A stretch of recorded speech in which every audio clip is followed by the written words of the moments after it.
Good morning, good afternoon, and good evening, depending on where you are watching me from. There go.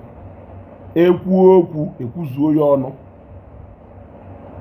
There go. Enye ndebe, enye ndeba, enye ndebe, enye ndeba.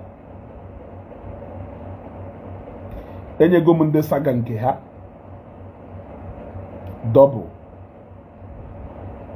Can you what these people they claim on how Zionite, whether na how is Zionite or they are not Zionite?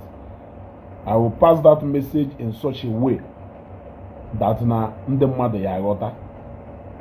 You other go because no work I know.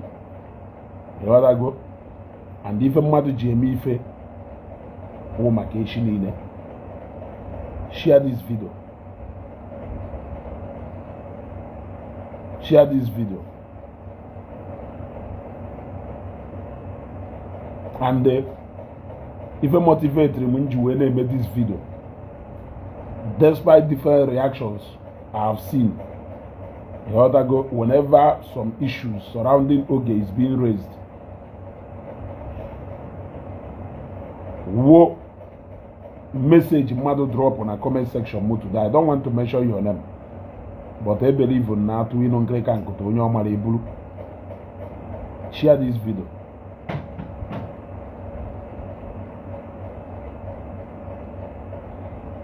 Share this video. Share this video.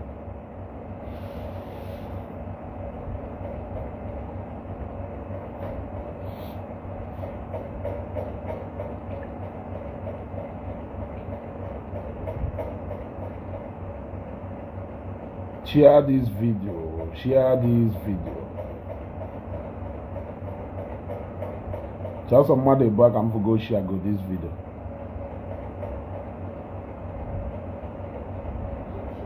So let me continue because I may not be here all night. There I go. I have to make this broadcast as brief as I can. As brief as I can. To all of you, whether you are a Zionite or you are claiming to be a Zionite, I have a simple message for you this night. Let me tell you, during the course of our fight for Zion ministry, we have all incurred so many enemies which we never had direct dealings with them. We never transacted business that failed with them. We never only any personal encounter I na famwe golu at all no wa Apoma se hapole baino is simply because we are mentioning Evangelist Ebukobi and the Zion ministry. I want you to understand that even when it was so hard and unfashionable for anybody to speak, we were there speaking without looking at anybody's face, without looking at any favor. I will give they lose. Without looking at anything, we were there speaking and still speaking till today.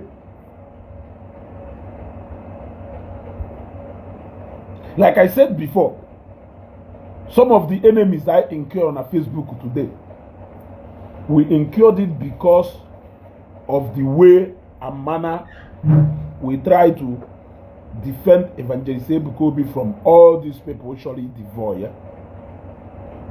So I have to be honest with you. There are a lot of us who did that. But let me talk about Ogechi. Whether Ogechi is a Zionite or Ogechi is not a Zionite, it doesn't even matter. Like I always tell people,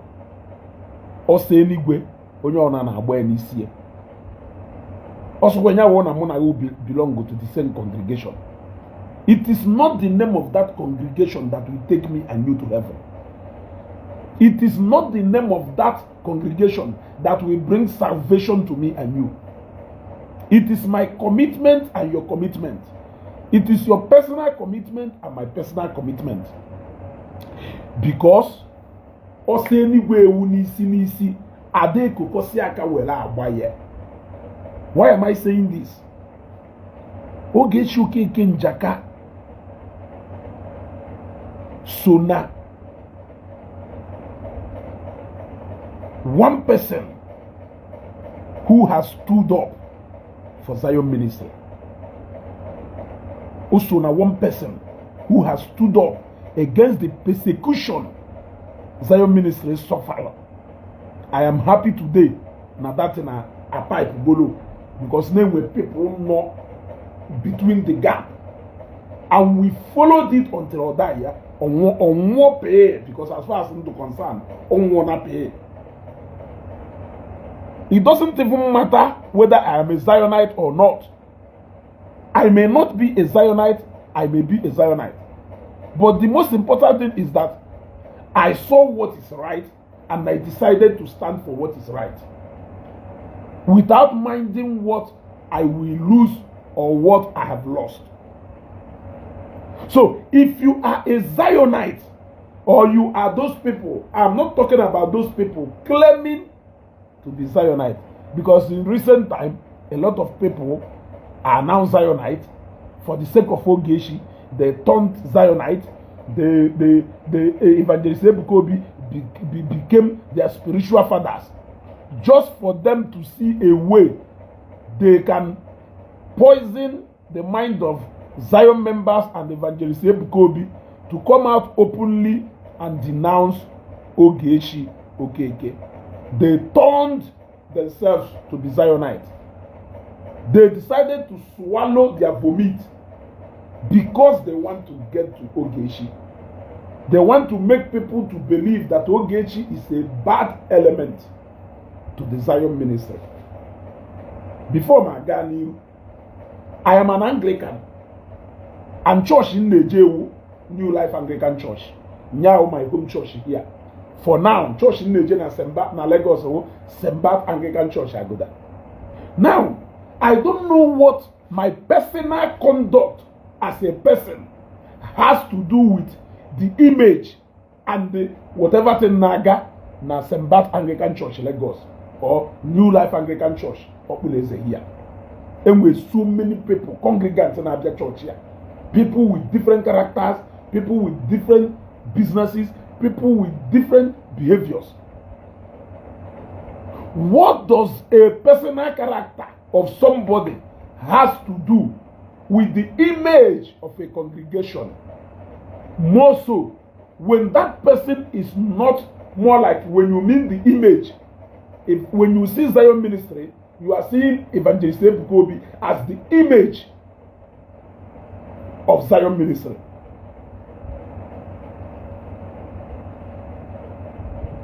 It has nothing to do with that. Now, based on that, I want to give this advice to you, whether you are a Zionite or you are not a Zionite. Or let me say that this message is for those people who are Zionites. If you don't want to say anything reasonable, or if you feel like you don't want to say anything at all, come here, another thing. When you zip one,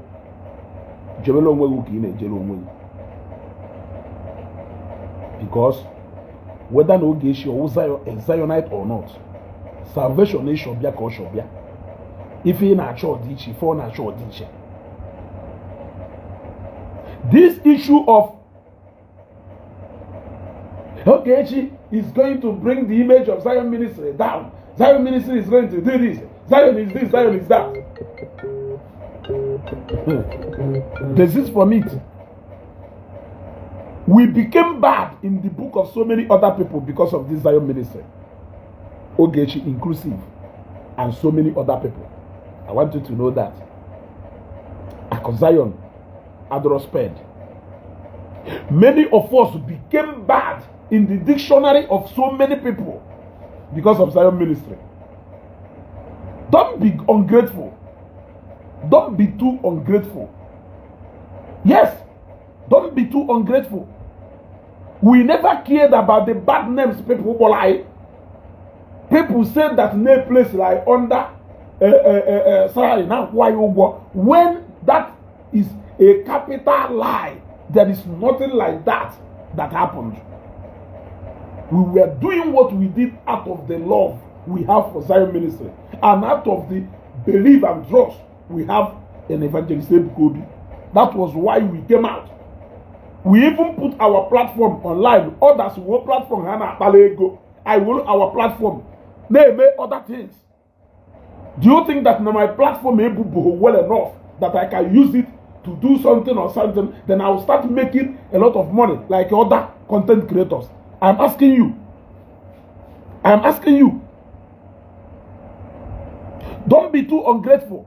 Because in the matter all the allegations say Polo Geshi, each way feel no Geshi, watch your mother. Do you know only Epolu Evangelist Ebukobi on Facebook that even Ogechi came out also to help to tell people that they don't know how to wash it?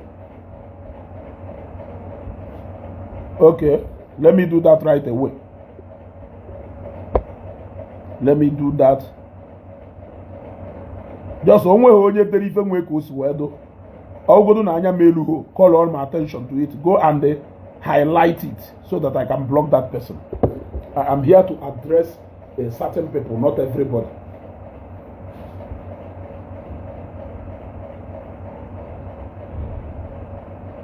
So, if we should look at all the allegations happening in Evangelist Ebukobi and say, hey, so na nwoke a na-eme ife niile, so na nwoke a na-eme ife niile, do you think all of us would have been on Facebook confronting these guys? I am asking you a question. I am asking you a question because with problem I may when what is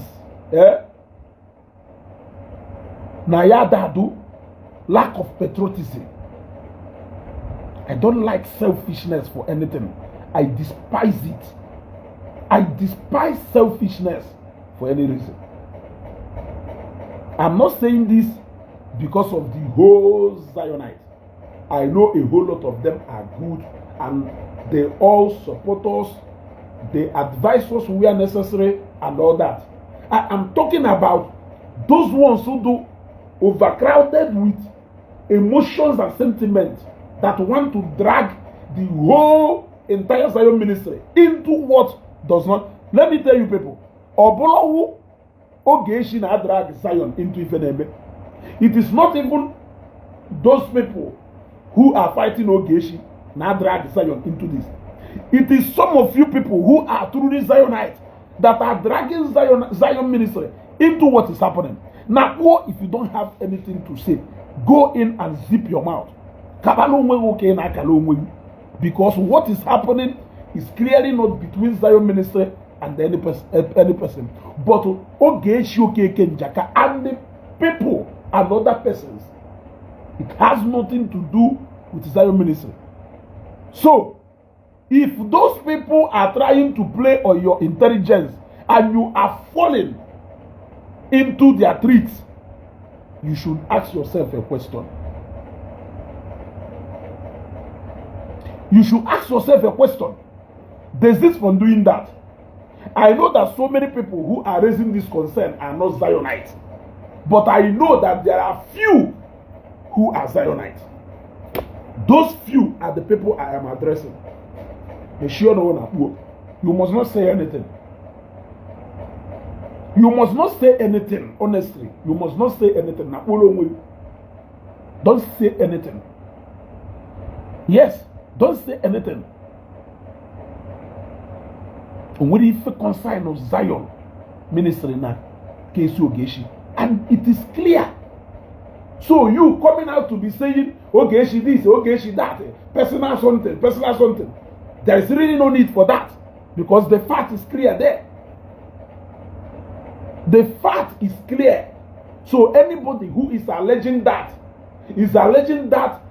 out of his own personal intentions, which you don't know. So do not allow them to manipulate you.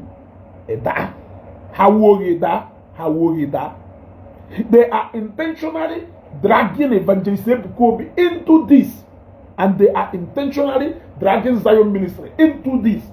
Do not play into their trap.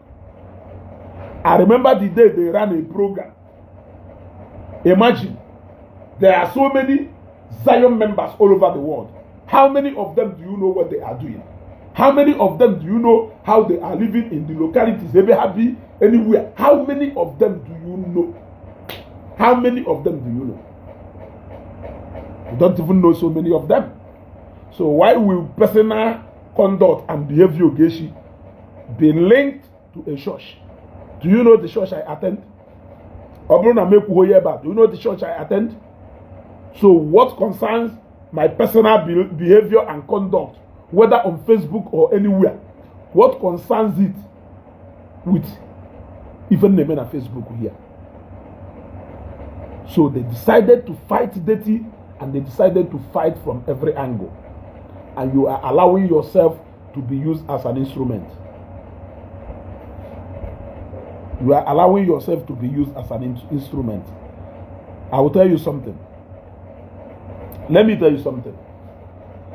They have leveled all manner of allegation against Ogechi. As far as I'm concerned, it is still an allegation. Yes, it is still an allegation. You are done. Amaro onye do guilty, maro onye aya caution, maro nda aya caution, maro the way forward. You want to go? Don't forget, that was the same way some of them sat together and they built a mountain of allegation against Evangelist Ebuka. You believed in him, not minding every single thing people said about him. There are still people like us who believed in him, who came out. I bully Lo, as in what I bully Lo.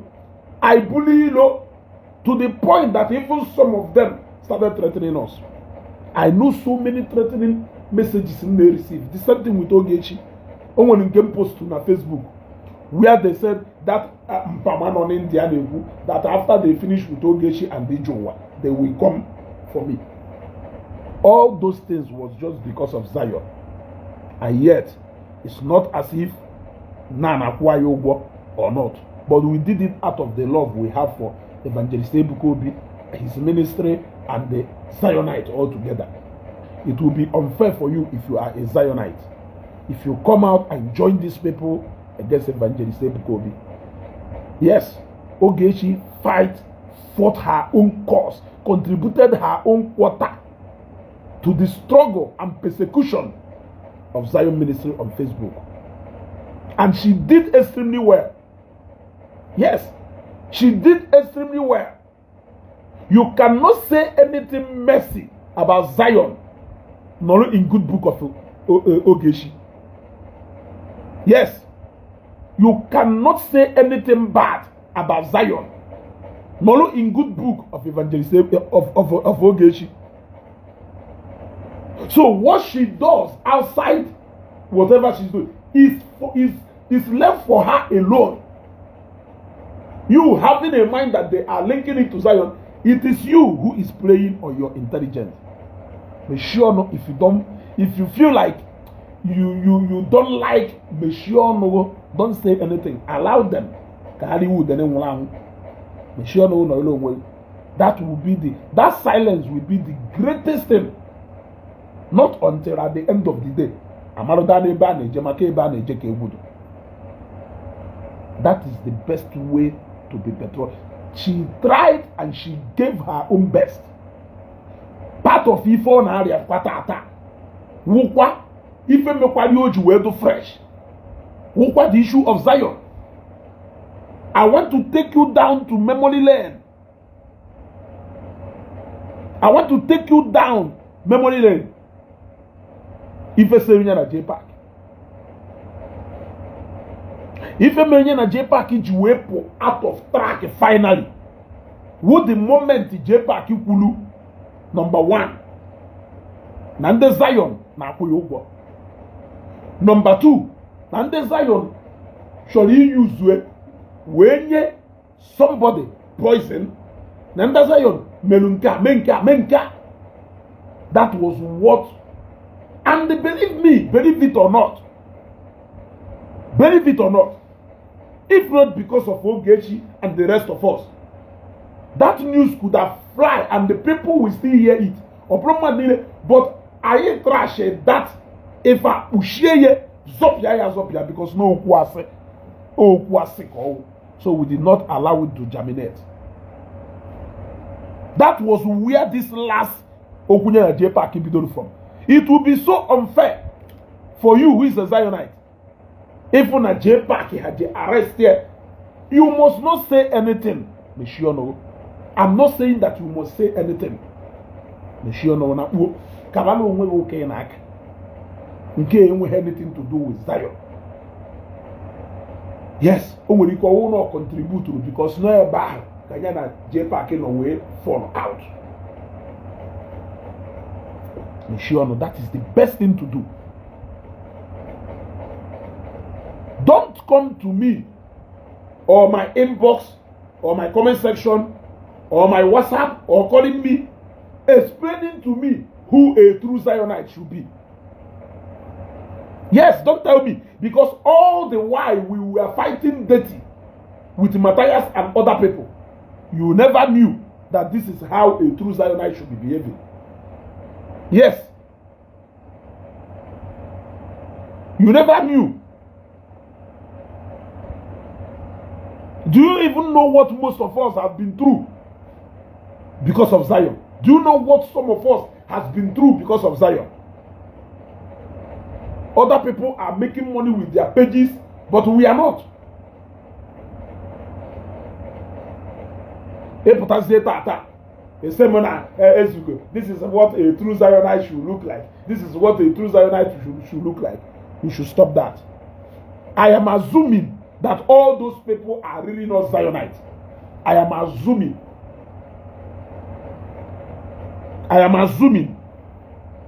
But I know there must be 1, 2, or 3.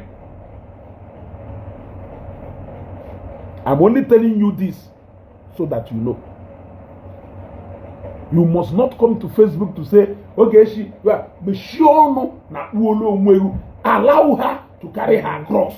If you can't support her, if there is no way you can show solidarity to her, allow her to carry her cross. Do not come and add insult to injury. Don't come and do that. That is not how to be patriotism is giving back. That is what it is. Not even in this case. Not even in this case. I think okay. Not in this one. Namadu ni be kolonu. Namadu ni be kolonu. Shock image show of power and force na kolonu. What is there? Allow them to settle it. If you cannot help her, go and don't even make the matter worse. Yes. They started recruiting people,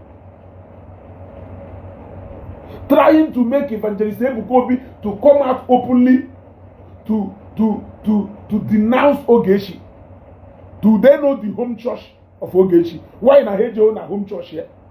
Owuru St. Philip Osumo Ejeba Jegwafa. Why? It is still the same thing I know that continued. They keep linking it to people. It was the same thing they linked from Matthias to Onyobodo, from Onyobodo to Ijele, from Ijele to Onya. They keep linking it until they linked it to J-Park, Governor Ezioku. They linked it again to Miriam. The same set of people. How How can you say that you can be unaware about their weapon of warfare? You should be at alert. You should not be sleeping. You should be awake to know all the devices of the enemies. Ụzọ unu ha si wee kpa nkata ịmalụ ga ebe fa na-eje. Ha recruit ịmalụ ga ebe fa na-eje. Ishe iri ha na amem. They are joining issues together. They are all a lot of enemies joined together. There is no follower of Matthias that is ever going to support Ogechi. Even if Ogechi is as innocent as this white Deba, none of them can ever support Ogechi. How many of them gave Okulora a chance to speak out? None of them. They all came like this at Okulora.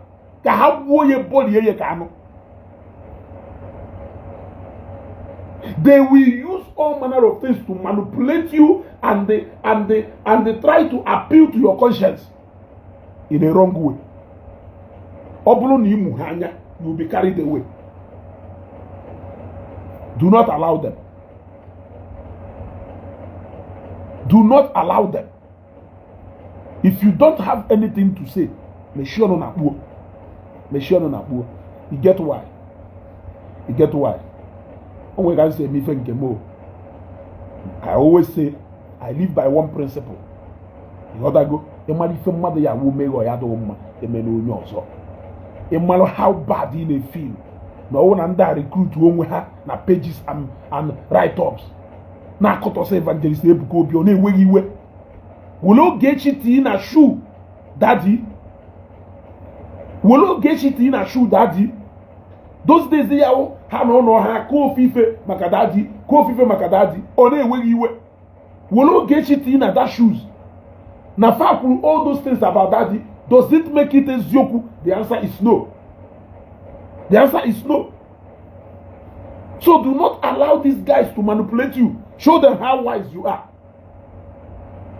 If you want to African say resist her, if also kwa abule egwu abia, ha kokoroche egwu abia resist kwa ha, afuna nka ha eferu na. Afuna that one eferu na. Also kwa enya wuru na Ogechi we kwensu. It has nothing to do with Zion. Yes. Onwelo church here today. Amosu na abioka. Onye amoko na abioka. Ekwensu no onwe ye na abioka. Ogbanje na abioka. Eze nwanyi na ye these guys abioka. Onye bia ka choko na salvation the person and isi onye. What matters is who is the person interceding for this congregation. Who is the image over this congregation? Who is that person? Yeah? Not in the gap for this congregation. Who is that man?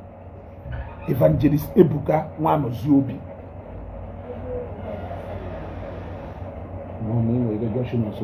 Every other person is a congregant. Has nothing to do. Okay, she's not even one of the leaders, one of the admins of Zion Minister. She's not. So tell me what her personality has to do with the image of Zion. Tell me. I don't see where it connects each other. Yeah?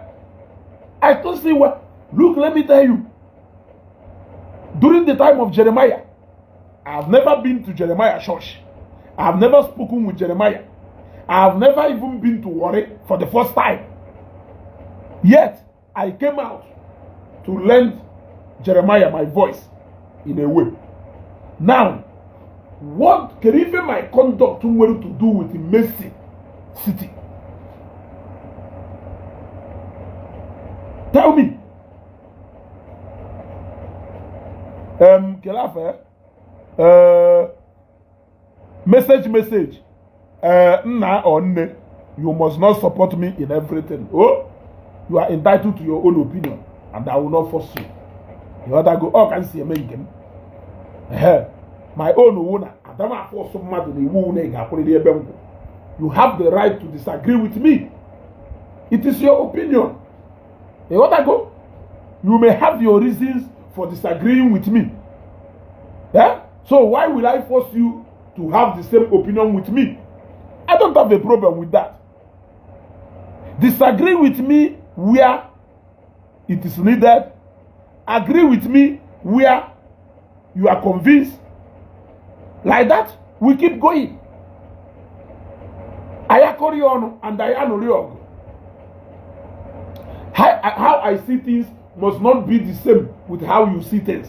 But what I am saying is, why we want to argue on that issue, let us do it constructively and not destructively.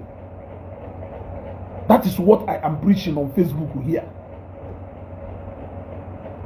That is what I am preaching on Facebook here. You got to go.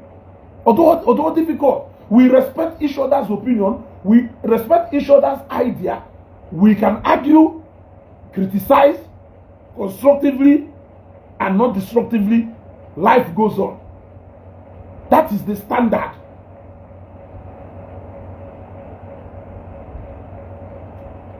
That is the standard. But this is what I am telling you. If you are a Zionite, Kerife, my image, what to do with Messi land, Abi Messi City, Jeremiah Omoto Fufoye, because I spoke somehow in favor of him, with the reasons which I gave, which you may not like. Now, even made that time, during that time, somebody inboxed me one morning. Or a Zionite call. He's a fan of mine that I know. A blind stranger called to me. So she is a Zionite. Or inbox one. I respect her opinion anyway. But I gave her an honest reply. I am Hogo, I am Bahomba. And the Sumoke. You want to go? Which is going to? Ezugo. No, na support on if any then no is Zionite go. Of course, I'm a monyo. Man Ezugo, mo happen case Jeremiah. Na Jeremiah wonka mwebo yen nozam. Mwebo yen nozam. Mwesia, maluko na maluko na what is good for the goose is good for the gander. Na all the same argument, the same allegation, level against Evangelist Ebuka, level against Jeremiah. If I did not allow them to devour Evangelist Ebuka, why do you think I will allow them to devour Jeremiah? They have not shown us any evidence that is satisfying enough for us to believe that Jeremiah was Yogu. Rather, we can also trace them back to the same persecution they are giving to all the pastors in the Christendom. It is not fair if you think that Evangelist Ebuka is so innocent of Ifenine and Ekumake, but Jeremiah is not innocent because he is not your favorite pastor. Watch her or water. Or water. She may not have believed what I said, but at least all water here, and she respected my opinion. You want to go? So, from if it is difficult, do not allow these guys to deceive you. I am not telling you that Ogechi is a saint, and I will not say that she's a saint because I am not a saint myself. But what I am telling you is, before you even judge Ogechi, judge those people she is fighting with. How clean are they? How innocent are they? Who are they? What do they represent? Ask yourself this question. The moment you see a different person and not what you are seeing in Ogechi in them, I want you to sit down critically and ask yourself this question. Ka mmalụ atụ mmalụ before. Deriko na anene na anụ ọgụ maka izu ohi. Iwe na support anene against Deriko. Na-ekwusisi wota Deriko ka egbuo. What I am telling you to do now is, I want you to look through the life of Anene. Examine his life critically. Anene that you know. After examining his life, look at the life of Derika in support of Anene. Kelifi furu n'ime Deriko efu n'ime Anene. Iwefo na ọ bụrụ na edisavu igbu Anene, igbu Deriko edisavu igbu Anene. Ouna na Anene deserve mercy, Deriko deserve mercy, because two of them. You want to go?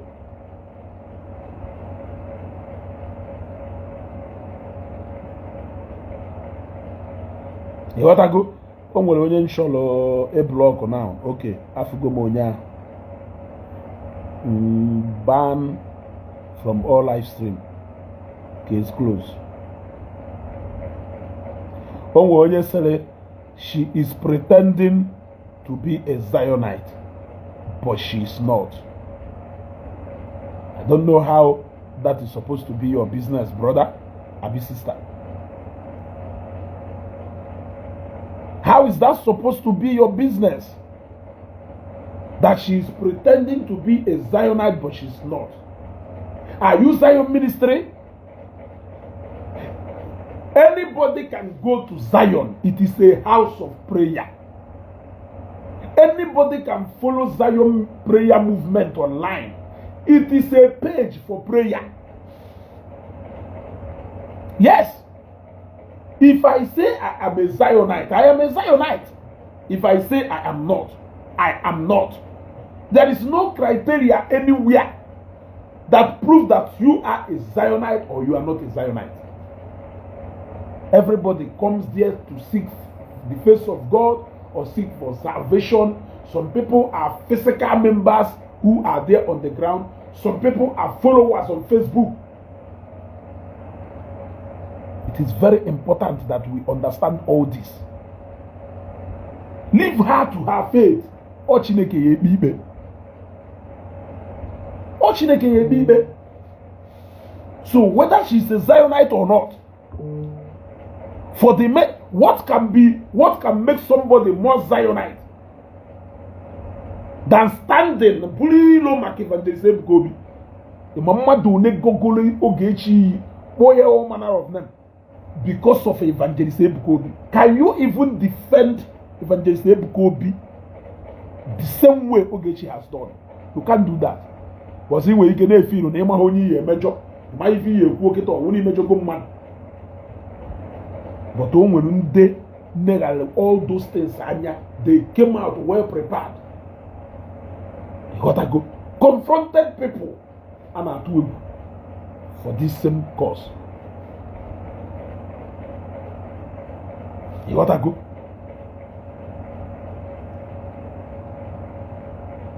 Samuel Alvis, may God bless you.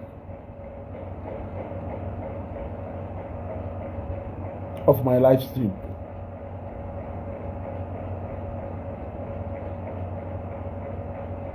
You gotta go.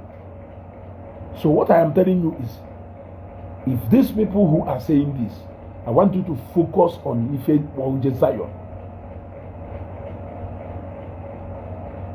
Focus on what took you to Zion. Focus on your covenant with God. Forget about Ogechi. Forget about her. She has nothing to do with your ministry or so. She's a member, if she is, the same way you are. All of you come there. That place is the house of God. It is not the house of man. People come there to seek for the face of God. It is not Ogechi that will take you to heaven. It is not Ogechi that will take you to heaven. The presence of Ogechi in Zion cannot hinder you from going to heaven. It is not a collective race. It is a personal race. If you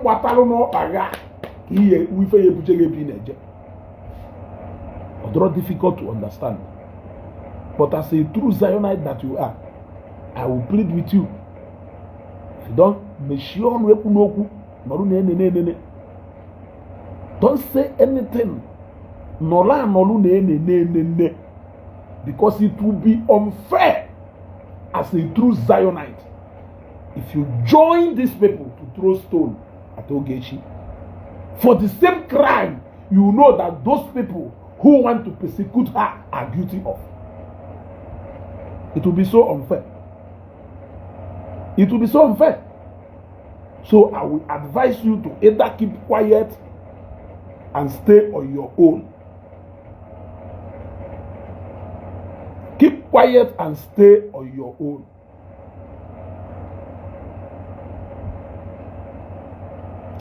I look at somebody like MC Hallelujah and I laugh. There was a time when everything about Zion Biakanko, I know Ogechi Haneku, even Ogembaka, all of us. So I really don't know what MC Hallelujah will do against Ogechi. What is it you think Ogechi is doing now the cause of defending Zion ministry that you are not doing?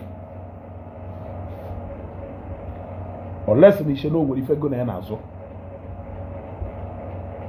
which I know there is none.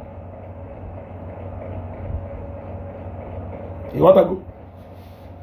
Which I know there is none. So it will be unfair to you as a Zionite if you ever join these guys. I don't want to call them miscreants. If you join them against Ogechi, you must have been doing her a whole lot of injustice. You understand? A whole lot of injustice. Because some of you fall na anota, so na part of Ifo Meleme Makazayo. She must not be a Zionite. Even if she's not a Zionite, at least take her support, take her interventions and everything for the sake of belief na that ministry. You understand? And for this fact that na what those people naturally see for is a crime that they are also guilty of. So let that one give you solace, except if you have personal hatred on her. If you have personal hatred on her, then I don't know what else I will be telling you. I don't know what else I will be telling you.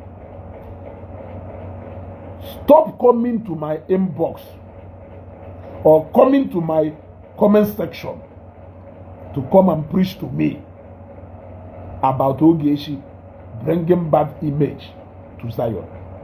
Oblo Ogechi kefuru wejewe Zion. You did not see Ogechi wejewe Zion. Ogechi anoro na kwaya. Ogechi ahonya na minister na Zion.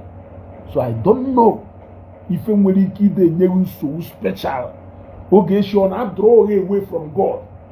Ogechi na eme na solution issue weje Zion na da fear. Ogechi na eme na God had they located you need to seek the face of God in Zion. Tell me one single thing all they made.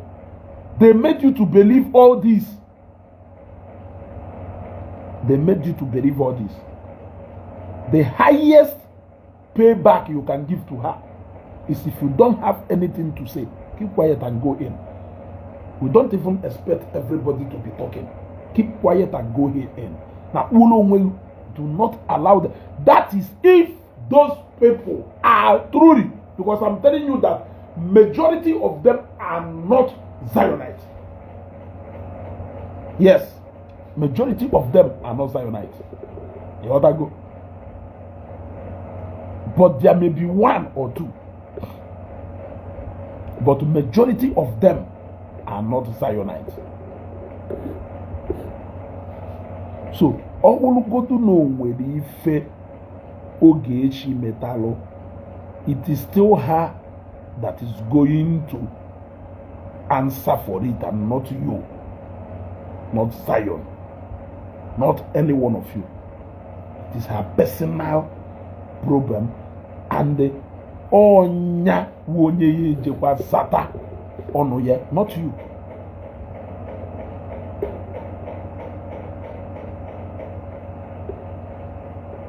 Ane me no mana ane mana block kwa.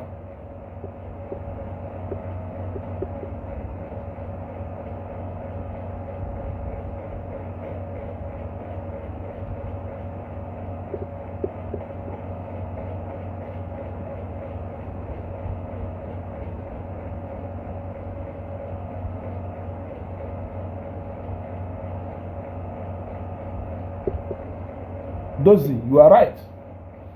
That is why I'm just so that over 90% of them are not Zionites.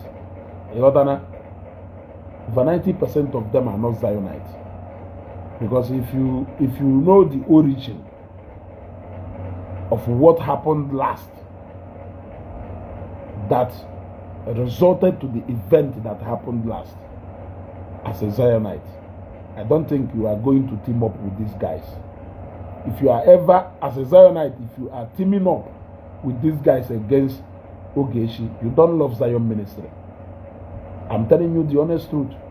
You don't love Zion ministry. Even if you hate Ogechi with pride personally. You must not talk.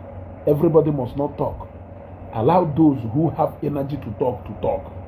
Na pono ilo onwe kabalo onwe oka ofebelo onwe chukwu gbasibelo onwe ya egwu n'ụlọ ụka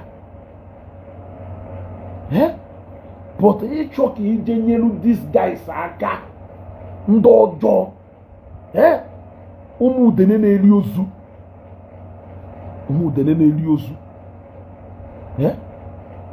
ịchọ ka ije nyelu ha aka. You say no, you are not being just. And you are not being honest to yourself. I am made to believe that the majority of those guys are not Zionite. I still strongly believe that they are not Zionite. I don't think that there is a true Zionite who will see what has happened on Facebook in this time past. Yeah, but I support one then I actually see Ogechi Okeke. Even if you don't love her. Love her for the fight she has put up for Zion. She did it. Yes, she did it. For the fight she has put up for Zion. She must not be a Zionite for her to protect the interest of Zion ministry. There are so many people who are not Zionite, who out of the love they have for Evangelist Bukobi and Zion ministry came out voluntarily.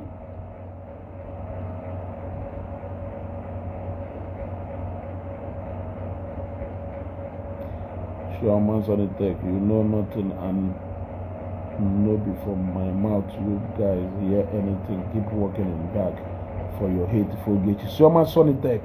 Mohomi fe Ogechi melugu. Kelu comment Shioma.